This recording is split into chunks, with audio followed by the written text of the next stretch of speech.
le privilège d'avoir accès aux réserves. Plus de 150 trésors de la marque y sont stockés, dont l'ancêtre des Alfa, qui est française.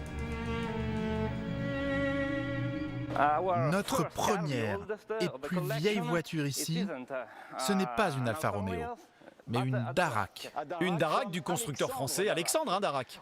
Un modèle que Darracq fabriquait à Milan via une société que ses associés italiens ont finalement racheté en 1910.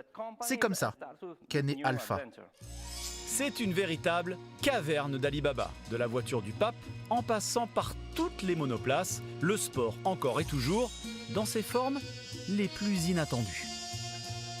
Ça a changé autour de 1906 et la compagnie qui est à l'origine d'Alfa Romeo, c'est la compagnie Darracq. En fait, Darracq était un industriel français qui a connu de très grands succès en automobile au tout début du 20e siècle.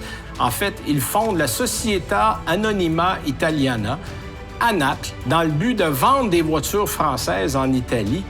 Et Darracq avait construit à grands frais une usine toute neuve et très moderne pour l'époque, tant et si bien que 3 ans après le début de l'aventure, il a vendu son usine.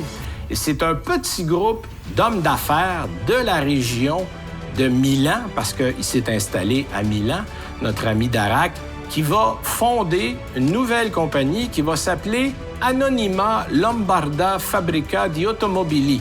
Vous aurez compris que ça fait Alfa. Cette compagnie-là va mettre en marche les premiers modèles Alfa.